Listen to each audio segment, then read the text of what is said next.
പ്രധാനമന്ത്രി നരേന്ദ്രമോദി നേതൃത്വം നൽകുന്ന ബി.ജെ.പി. സർക്കാരിനെ അല്പമെങ്കിലും അനുസരിപ്പിക്കാൻ സാധിക്കുന്നത് രാജ്യത്തെ പരമോന്നത നീതിപീഠത്തിന് മാത്രമാണ്. ഹൈക്കോടതി വിധികളെ പോലും അട്ടിമറിച്ച മോദി സർക്കാർ മുന്നോട്ട് പായുമ്പോൾ സുപ്രീം കോടതി മൂക്ക് കയറിടാനുള്ള ശ്രമങ്ങൾ ഒരു വശത്തുകൂടി നടത്തുന്നുണ്ട്. എങ്കിലും പലപ്പോഴും നിയമം കാറ്റിൽ പറത്തി നീതിന്യായ കോടതികളെ വെല്ലുവിളിക്കുകയാണ് കേന്ദ്ര സർക്കാർ ചെയ്യുന്നത്. ഉദാഹരണമായി 2 കേസുകൾ ചൂണ്ടിക്കാട്ടാം.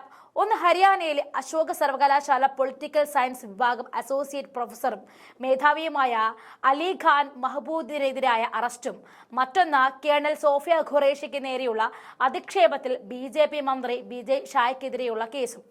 അലിഖാന് ജാമ്യം അനുവദിക്കണമെന്ന് ഹൈക്കോടതി ആവശ്യപ്പെട്ടിട്ടും അംഗീകരിക്കാൻ ബി.ജെ.പി. സർക്കാർ തയ്യാറായില്ല. മറിച്ച് വിജയ് ഷായ്ക്കെതിരെ കേസെടുക്കണമെന്ന മധ്യപ്രദേശ് ഹൈക്കോടതിയുടെ ഉത്തരവ് അംഗീകരിക്കാനും അവിടെ ഭരിക്കുന്ന താമര പാർട്ടി സർക്കാർ വൈമനസ്യം കാണിച്ചു. 2 കേസുകളിലും ബി.ജെ.പി. സർക്കാരിനെ പാഠം പഠിപ്പിക്കാൻ സാക്ഷാൽ സുപ്രീം കോടതി തന്നെ വേണ്ടി വന്നു എന്നതാണ് സത്യം. അലിഖാന്റെ അറസ്റ്റ് വിഷയത്തിൽ ചീഫ് ജസ്റ്റിസ് ഉൾപ്പെട്ട ബെഞ്ച് പരിഗണിക്കുകയും ഇടക്കാല ജാമ്യം അനുവദിച്ചപ്പോൾ കേണൽ സോഫിയ ഖുറേഷിക്ക് നേരെയുള്ള അധിക്ഷേപത്തിൽ ബി.ജെ.പിയുടെ മന്ത്രി വിജയ് ഷായെ കോടതി താക്കീത് ചെയ്യുകയും വിഷയം അന്വേഷിക്കാൻ 3 IPS ഉദ്യോഗസ്ഥരുടെ സമിതി രൂപീകരിക്കുകയും ചെയ്തിട്ടുണ്ട്. സുപ്രീം കോടതി ഇല്ലായിരുന്നുവെങ്കിൽ കേണൽ സോഫിയ ഖുറേഷിക്കെതിരെ വർഗീയ പരാമർശങ്ങൾ നടത്തിയ ബി.ജെ.പി. മന്ത്രി ഇന്നും കയ്യും വീശി മധ്യപ്രദേശിൽ വിലസുന്നുണ്ടാകും.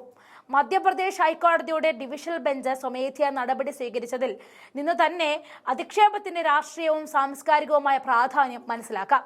മന്ത്രിക്കെതിരെ FIR ഫയൽ ചെയ്യാൻ ഹൈക്കോടതി നിർദ്ദേശം നൽകിയെങ്കിലും ബി.ജെ.പി. സർക്കാർ അത് അവഗണിക്കുകയായിരുന്നു. കേന്ദ്രത്തിലെ മോദി സർക്കാർ മധ്യപ്രദേശ് സർക്കാരിനോട് ഹൈക്കോടതി നിർദ്ദേശം പാലിക്കാൻ ആവശ്യപ്പെടാത്തത് ജുഡീഷ്യറി അവഗണിക്കപ്പെടുകയാണെന്നതിന്റെ വ്യക്തമായ സൂചനയാണ്.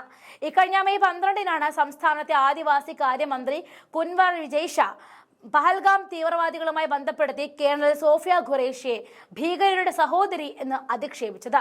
സോഫിയ ഇസ്ലാം മതവിശ്വാസി ആയതുകൊണ്ടാണ് ഭീകരരെ തകർക്കുവാൻ അവരുടെ സഹോദരിയെ തന്നെ പ്രധാനമന്ത്രി നരേന്ദ്രമോദി അയച്ചതെന്നും പരാമർശിച്ചത് രാജ്യത്തിന്റെ പരമാധികാരത്തെയും അഖണ്ഡതയെയും അപകടത്തിലാക്കുകയും വ്യത്യസ്ത ഗ്രൂപ്പുകൾക്കിടയിൽ ശത്രുത വളർത്തുകയും ചെയ്യുന്നുവെന്ന കുറ്റം ചുമത്തിയാണ് അലിഖാൻ മഹബൂദിനെതിരായ അറസ്റ്റ് ചെയ്തത്. യുവമോർച്ച നേതാവിന്റെ പരാതിയിലായിരുന്നു പോലീസ് നടപടിയെടുത്തത്. ഈ കേസ് വെറുതെ കെട്ടിച്ചമച്ചതാണെന്നും കോടതിക്ക് ഉത്തമ ബോധ്യം വന്നതോടെയാണ് ബി.ജെ.പി. സർക്കാരിനോട് കേസ് റദ്ദാക്കുവാനും അലിഖാന് ജാമ്യം നൽകുവാനും നിർദ്ദേശിച്ചത്. എന്നാൽ ഹൈക്കോടതി ഉത്തരവിന് ബി.ജെ.പി. സർക്കാർ പുല്ലുവില നൽകിയതോടെയാണ് സുപ്രീം കോടതി ഇറങ്ങി ബി.ജെ.പി. സർക്കാരിനെ പാഠം പഠിപ്പിച്ചത്. ഈ 2 കേസുകളിലും വെറും ഉദാഹരണമായി ചൂണ്ടിക്കാട്ടിയെന്ന് മാത്രം. സമാനമായ നിരവധി സംഭവ വികാസങ്ങൾക്കാണ് രാജ്യം ഇപ്പോൾ സാക്ഷ്യം വഹിക്കുന്നത്.